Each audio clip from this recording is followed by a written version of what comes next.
Cher bien-aimé, je suis ravie de vous retrouver pour ce princeps de la chronique Il était une fois que j'ai l'honneur de vous proposer. Il était une fois, c'est votre chronique mensuelle dédiée à la foi, à l'encouragement, à la consolation et à la motivation. C'est aussi une parenthèse de consolation à travers laquelle je vous souhaite de puiser votre propre connaissance expérimentale de la puissance de relèvement du Dieu de la Bible.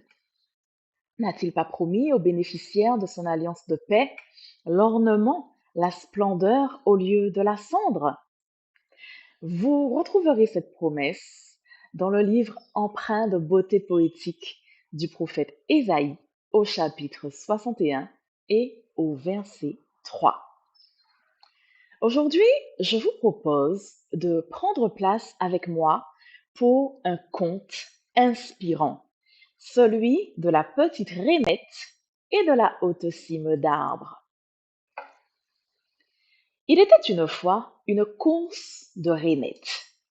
L'objectif était d'arriver tout en haut d'un grand arbre. L'arbre était si grand que sa cime semblait surplomber le ciel jusqu'à effleurer les étoiles. Dès que la nouvelle de la course s'ébruita dans la localité, un public attentif se rassembla au pied de l'arbre. Plusieurs par curiosité, quelques-uns pour soutenir.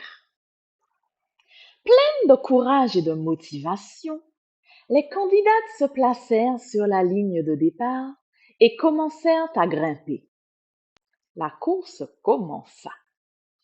En réalité, personne ne croyait possible que les rainettes puissent atteindre le sommet de l'arbre. Devant la difficulté de la tâche, les encouragements du départ cédèrent progressivement au scepticisme qui se mua lui-même bien vite en commentaires désobligeants. Elles n'y arriveront jamais. Quelle peine perdue elles se donnent. Elles sont bien trop lentes. De toute façon, c'est impossible. Ainsi furent insidieusement semées les graines du doute, et les grimpeuses démotivées commencèrent à se résigner et abandonnèrent la course. D'autres succombèrent à l'épuisement et préférèrent s'asseoir pour regarder celles qui continuaient. Les commentaires sarcastiques des spectateurs, de plus en plus perplexes envers celles qui osaient poursuivre, fusaient de plus belle. On n'a jamais vu pareille sottise. Les rainettes ne sont pas faites pour grimper. Pour qui se prennent-elles? Si c'était possible, nous l'aurions déjà fait. Les petites concurrentes, malgré leur courage, commencèrent à mesurer les difficultés de leur projet.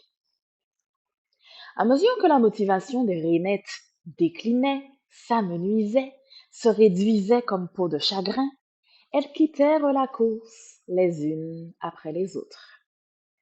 Toutes, sauf une seule, qui continuait à grimper malgré tout. Une à une, les rainettes s'avouèrent vaincues, et toutes abdiquèrent, excepté la même rainette, inlassablement volontaire, qui persistait. Elle grimpait lentement, sans relâche, tandis qu'autour d'elle, les commentaires se faisaient de plus en plus insistants, incisifs, l'invectivant maintenant directement cette fois. Descends, tu n'y arriveras jamais, ce que tu es ridicule. Pourtant, tenace, persévérante, malgré tous les commentaires lui assurant qu'elle n'y arriverait jamais, que c'était impossible, la petite grenouille continuait d'avancer et poursuivait son ascension vers les étoiles. Finalement, au prix d'indescriptibles efforts, elle finit par gagner le sommet. Médusée, les autres voulurent savoir comment elle avait fait pour combattre ce combat, pour terminer l'épreuve et achever la course. L'une d'entre elles s'approcha et se risqua à le lui demander. Ce n'est qu'alors qu'elle découvrit que la petite championne était en fait bien sourde. J'aimerais à ce stade soumettre à votre réflexion un verset biblique. Il se trouve en Ésaïe au chapitre 42 au verset 19, première partie, et j'en prends lecture dans la version second 21, c'est une parole de l'Éternel. Qui est aveugle? N'est-ce pas mon serviteur? Y a-t-il plus sourd que mon messager, celui que j'envoie? Mais bien aimé, la Bible nous dit en 2 Corinthiens 3, versets 2 à 5, c'est vous qui êtes notre lettre, écrite dans nos cœurs, connue et lue de tous les hommes. Vous êtes manifestement une lettre de Christ, écrite par notre ministère, non avec l'encre, mais avec l'Esprit du Dieu vivant. Non sur des tables de pierre, mais sur des tables de chair, sur les cœurs. Cette assurance-là, nous l'avons par Christ auprès de Dieu. Ce n'est pas à dire que nous soyons par nous-mêmes capables de concevoir quelque chose comme venant de nous-mêmes. Notre capacité, au contraire, vient de Dieu. Si nous sommes une lettre ouverte, c'est que nous portons un message pour ce monde. Permettez-moi de revenir au messager sourd.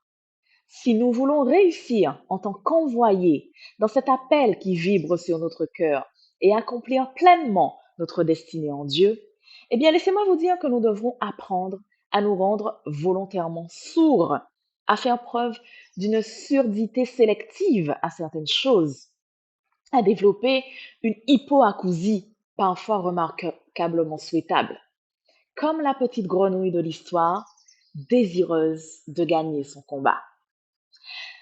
Alors, l'adversaire peut être extérieur, des propos destructeurs, mensongers, calomnieux, diffamants envers soi ou envers les autres, une négativité ambiante, une toxicité, la jalousie, l'adversité qui nous mettent les fers aux pieds, nous entravent pour nous empêcher d'avancer. Mais l'adversaire peut aussi être intérieur, des croyances limitantes, des forteresses de raisonnement, des pensées paralysantes qui nous dissuadent au cœur de la nuit sombre de garder le regard fixé sur celui que la Bible appelle l'étoile brillante du matin. Bien-aimés, fermons nos oreilles à ces choses de néant. Rendons-nous-y sourds afin que nous puissions faire nôtre ces paroles de l'apôtre Paul en 2 Timothée 4, 7.